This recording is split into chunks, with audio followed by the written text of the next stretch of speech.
دی ہے، کہنا تو نہیں چاہ رہی تھی مگر جب آپ نے چھیڑ ہی دیا ہے تو آج میں سچائی آپ کے سامنے بیان ہی کر دیتی ہوں۔ اے میرے ابو جان سنو سنو، میں روزانہ نئے کپڑے نہیں بدلتی ہوں، میں خوشبو روزانہ نہیں لگایا کرتی ہوں۔ ابو جان سنیے سنیے، یہ میری تکیہ تو دیکھ لیجئے، تکیہ لا کے پیش کیا ہے اور انہوں نے اپنے قریب لیا ہے تو دیکھا تکیہ خوشبوؤں سے بسا ہوا تھا۔ اتنا ہی نہیں بلکہ ایک چادر کو اٹھایا ہے اور حضرت عبد المطلب کو پیش کیا ہے، کہا یہ چادر تو ذرا سنجھیے۔ چادر کو سنگا تو خوشبو پھوٹ رہی تھی۔ حضرت آمنہ ارشاد فرماتی ہیں ابو حضور ذرا میرے کمرے کی دیوار سے ناک کو لگا لیجئے، قریب ہو جائیے۔ قریب ہوتے ہیں تو دیکھا کہ ان دیواروں سے بھی خوشبو پھوٹ رہی تھی۔ حضرت آمنہ عرض کرتی ہیں اے ابو محترم ابو جان، میں کبھی کپڑے نہیں بدلتی ہوں مگر جب سے آپ کے بیٹے عبداللہ کی امانت میرے شکم میں آئی ہے، میرے شکم میں آئی ہے، میں کپڑے نہیں بدلتی ہوں مگر ایسا لگتا ہے کہ روزانہ میرا کپڑا نیا رہتا ہے۔ میں کبھی خوشبو تو نہیں لگاتی ہوں۔ ایک خوشبو کی بات کیا کر رہے ہیں، ایک خوشبو کی بات کیا کر رہے ہیں، میں جس چیز پہ ہاتھ رکھ دیتی ہوں وہ چیز خوشبوؤں سے بھر جاتی ہے، جس تکیے پہ سر رکھ دیتی ہوں وہ تکیہ خوشبوؤں سے معطر ہو جاتا ہے، جس بستر پہ لیٹ جاتی ہوں وہ بستر خوشبوؤں سے مہکنے لگتا ہے۔ اتنا ہی نہیں جس گلیوں سے گزر جایا کرتے ہوں وہ گلیاں خوشبوؤں سے مہکنے لگتی ہیں۔ جبھی تو بریلی کے تاجدار کہتے ہیں ان کی مہک نے دل کے گنچے کھلا دیے ہیں، ان کی مہک نے دل کے گنچے کھلا دیے ہیں، جس رات چل گئے ہیں اونچے بسا دیے۔ اتنا ہی نہیں اے ابو محترم، خوشبو ہی نہیں میں جس چیز کو ہاتھ لگا دیتی ہوں خوشبوؤں سے بھر جایا کرتی ہے۔ ابو جان اتنا ہی نہیں ہے، میں بستر پہ ہاتھ رکھ دوں تو بستر خوشبودار ہو جائے، تکیہ پہ سر رکھ دوں تو تکیہ خوشبودار ہو جائے، جس کمرے میں بیٹھ جاؤں وہ کمرہ خوشبوؤں سے معطر ہو جائے۔ اتنا ہی نہیں بلکہ جب میں شاہراہوں سے گزرتی ہوں اور سنگریزے جو میرے سامنے پڑتے ہیں، جو شجر میرے سامنے پڑتے ہیں، جو حجر میرے سامنے پڑتے ہیں، ان درختوں سے آواز آتی ہے الصلاۃ والسلام علیکہ، الصلاۃ والسلام علی ام رسول اللہ، رسول اللہ کی ماں پہ صلاۃ والسلام۔ یہ نبی کے آنے کی برکت ہے۔ نبی ابھی تشریف نہیں لائے ہیں، نبی ابھی تشریف لانے ہی والے ہیں، اپنے ماں کے شکم میں پرورش کر رہے ہیں، اپنے ماں کے شکم میں پرورش پا رہے ہیں۔ نبی کریم کی ولادت کے منظر کو سمیٹتا ہوا چلوں، میں بیان کرتا ہوا چلوں گا واقعات کو اور ذہنوں میں ساز دیتا ہوا چلوں گا آپ کو۔ آج بھی گھروں میں بچے پیدا ہوتے ہیں مگر انہیں اسپتال کی ضرورت ہوتی ہے، انہیں دائی کی ضرورت ہوتی ہے، انہیں نرس کی ضرورت ہوتی ہے، انہیں ڈاکٹر کی ضرورت ہوتی ہے۔ میں نے حضرت آمنہ سے عالم تصور میں عریضہ پیش کیا، اے میرے مقدس رسول کی مقدس ماں یہ تو بتاؤ جب میرے سرکار تشریف لا رہے تھے تو کیا آپ کو بھی کسی نرس کی ضرورت پڑی تھی؟ کیا آپ کو بھی کسی طبیب کی ضرورت پڑی تھی؟ کیا آپ کو بھی اسپتال جانے کی حاجت محسوس ہوئی تھی؟ کیا آپ کو بھی کسی ڈاکٹر کی ضرورت پڑی تھی؟ تو حضرت آمنہ ارشاد فرماتی ہیں اے نادان مجھے ڈاکٹر کی ضرورت کیوں پڑتی؟ جب سارے ڈاکٹروں کا ڈاکٹر، جب سارے طبیبوں کا طبیب، جب سارے حکیموں کا حکیم دارالشفا لے کے میری گود میں اتر رہا تھا تو اسی صورت میں مجھے اسپتال جانے کی ضرورت کیا تھی؟ اور بریلی کے تاجدار کی حضور پاک پکار کے کہتی ہے حبیبی یا رسول اللہ، جن کے طلبوں کا دھوول ہے آب حیات، جن کے طلبوں کا دھوول ہے آب حیات، اے وہ جانے مسیحا ہمارا نبی، سب سے اعلیٰ وہ اعلیٰ ہمارا نبی، دونوں عالم کا دولہا ہمارا۔ محترم حضرات، یہ بھی آپ سنتے ہوئے چلیے بچے تو بہت سارے گھروں میں پیدا ہوتے ہیں، بچے تو مفتی صاحب کے بھی گھر میں، قاضی صاحب کے بھی گھر میں، سید صاحب کے بھی گھر میں، منتری اور شنتری کے گھر میں، تاجداروں کے گھر میں، بادشاہوں کے گھر میں، سلاطین زمانہ کے گھر میں بچے پیدا ہوتے ہیں۔ لیکن میں آپ سے پوچھنا چاہوں گا، یہ بتاؤ کہ آپ نے کوئی ایسی تاریخ پڑھی ہے کہ کوئی بچہ پیدا ہوا ہو تو اس کے گھر کے مکان میں اسے جھک کے سلام کر لیا ہو؟ کیا آپ نے کوئی ایسی تاریخ پڑھی ہے کہ جب وہ بچہ پیدا ہوا ہو تو مسجد کے مینارے میں اسے جھک کے سلام کیا ہو؟ میں آپ سے پوچھنا چاہوں گا، کیا کوئی ایسا بچہ باپ نے دیکھا ہے یا سنا ہے کہ جب وہ پیدا ہوا ہو تو اس کے گھر کے باؤنڈری کے درختوں نے اسے جھک کے سلام کر لیا ہو؟ آپ کہو گے نہیں، ہم نے تو کوئی ایسی تاریخ نہیں پڑھی ہے، ہم نے تو کبھی کوئی ایسا منظر نہیں دیکھا ہے، ہم نے تو کبھی کوئی ایسی کہانی نہیں سنی ہے کہ جب کوئی بچہ پیدا ہوا ہو تو درختوں نے جھک کے سلام کیا ہو، محلوں نے جھک کے سلام کیا ہو۔ آدھار ظاہر کے گھر میں بھی بچے پیدا ہوئے مگر محراب و منبر نے جھک کے سلام نہیں کیا ہے۔ تہجد گزاروں کے گھر میں بھی بچے پیدا ہوتے دیکھا ہے مگر ہم نے یہ نہیں دیکھا ہے کہ مسجد کے محراب و منبر نے جھک کے سلام کیا ہو۔ ہم نے سلاطین زمانہ کے گھر میں بھی بچے پیدا ہوتے دیکھا ہے مگر کبھی نہیں دیکھا کہ اس کے محلوں نے جھک کے سلام کر لیا ہو۔ مگر قربان جاؤ آقا نامدار جناب محمد مصطفیٰ صلی اللہ علیہ وسلم پر جب ان کی ولادت کا وقت قریب ہوتا ہے، ولادت کا وقت قریب ہوتا ہے تو محراب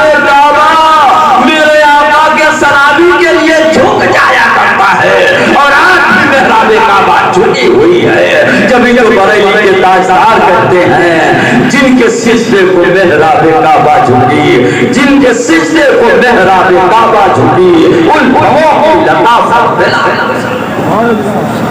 وہ عظیم شاہکار، وہ عظیم شہنشاہ، وہ تاجدار عرب و عجم بلکہ تاجدار ہی وہاں جن کے لیے سب کچھ بنا، جن کے لیے کائنات معرض وجود میں آئی، زمین و زمان تمہارے لیے بنے، دو جہاں تمہارے لیے، ہم آئے یہاں تمہارے لیے، اٹھے تھی وہاں تمہارے لیے، اور لوا کے تلے سنا میں کھلے رضا کی زبان تمہارے لیے۔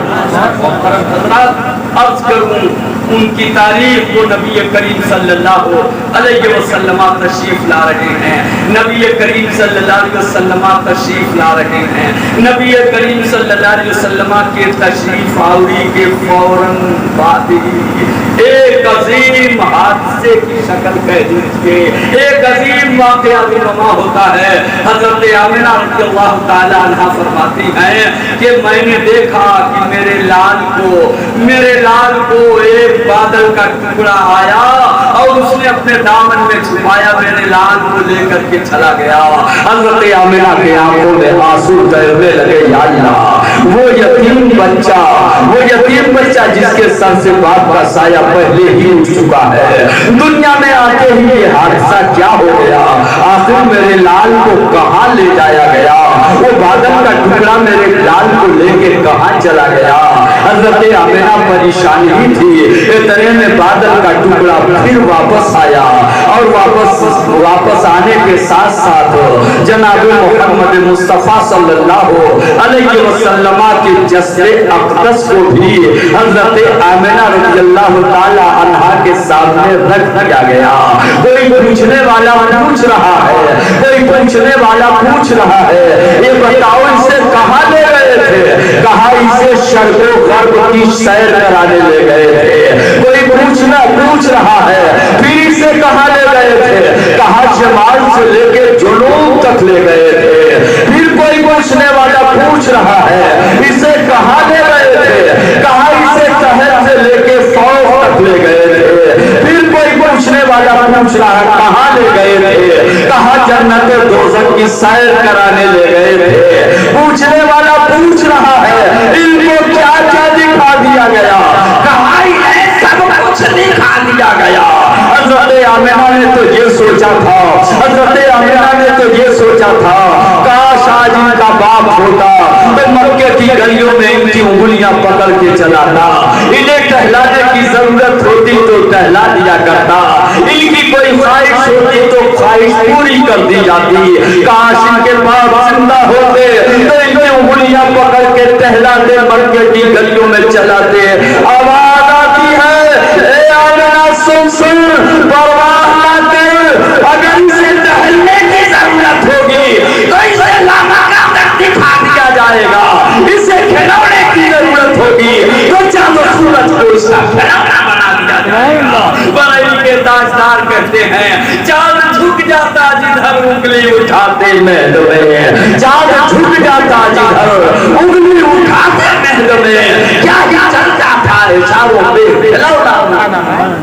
محترم حضرات، نبی کریم صلی اللہ علیہ وسلم تشریف لاتے ہیں، ہر ماں کی خواہش ہوتی ہے وہ جیسی بھی ہو، کسی بھی سمدائے کی ہو، کسی بھی گھر کی ہو، اس کی یہ خواہش ہوتی ہے کہ سب سے پہلی نظر وہ اپنے بیٹے کو دیکھنا چاہتا ہے۔ میرے سرکار پیدا ہوئے، حضرت آمنہ فرماتی ہیں رأیتہ مختونا ومغسولا ومدہونا ومختونا ومبرعا من کل عیب۔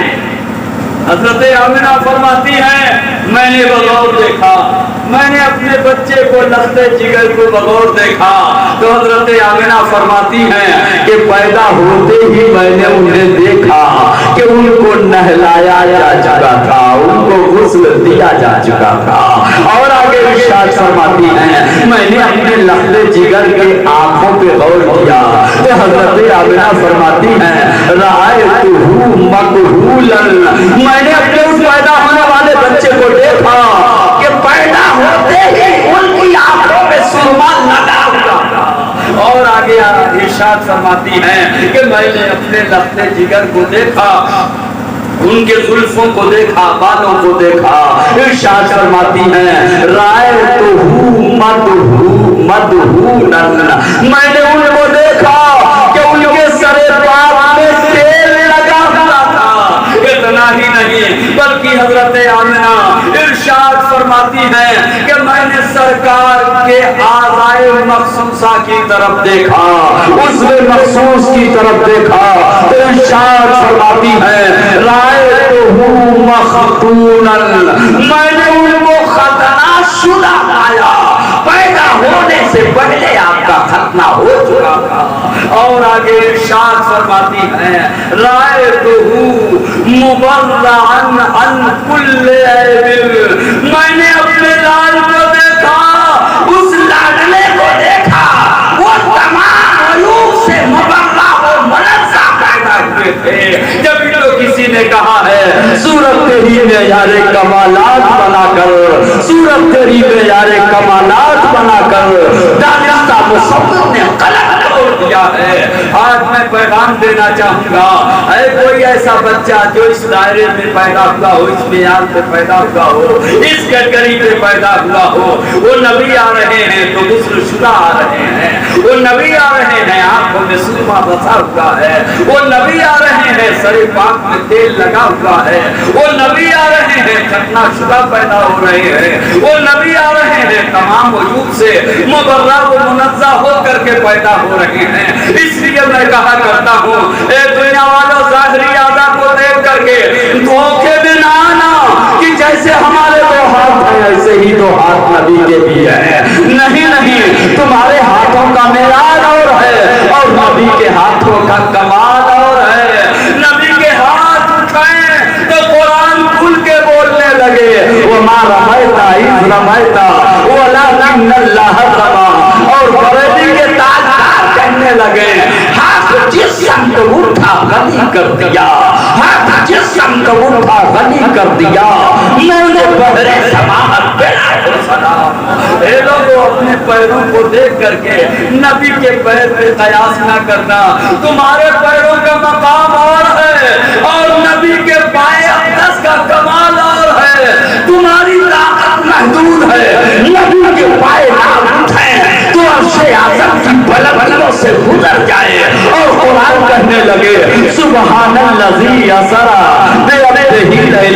المسجد الحرام الى المسجد الاقصى. اور عاشق رسول بول پڑے کہ زنجیر بھی ملتی رہی, بستر بھی رہا گرمو, ایک پل میں سرے عرش گئے آئے محمد. اے لوگو سنو, نبی کی زبان کو اپنے زبان کی طرح نہ سمجھنا. تمہاری زبان کا معیار کچھ اور ہے اور نبی کے زبان کا معیار کچھ اور ہے. تم بولو تو تم ہی بولو, اور نبی بولے تو خدا بولے. تم بولو تو اپنی طبیعت بولو, نبی بولے تو رب کی مشیت بولے, نبی بولے تو قرآن بولے. وما ينطق عن الهوى ان هو الا وحی یوحی.